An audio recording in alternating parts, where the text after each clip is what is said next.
ইমাম ও উলামা পরিষদ, আমি তার সাধারণ সম্পাদক। আজকে আমরা এসেছি মন্তেশ্বর থানার নীলগাহার গ্রামে। আমাদের জনাব হাফেজ শহীদুল্লাহ সাহেব, তিনি দীর্ঘদিন অসুস্থ অবস্থায় পড়ে রয়েছেন।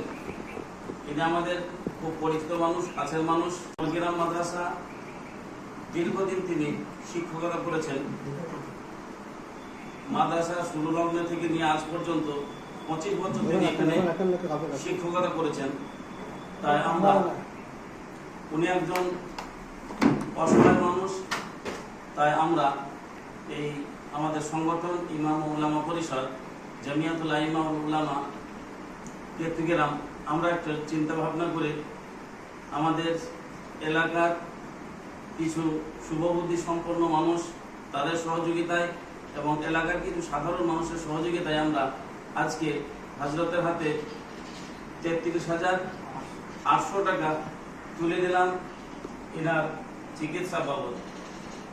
আর আমরা চাইব যে আমাদের মতো, আমরা যেমন ছোট ছোট আকারে এই কাজগুলো করছি, আমরা চাইব আমাদের সারা পশ্চিমবাংলায় প্রত্যেকটি থানায়, প্রত্যেকটি এলাকায় এরকমভাবে ওলামাদের পাশে থেকে কাজ করা, যে ওলামারা কোনো সময় বিপদ আপদে পড়লে তাদের সাহায্য এবং সহযোগিতা করা, হঠাৎ বিপদ পড়লে তার পাশে এসে দাঁড়ানো।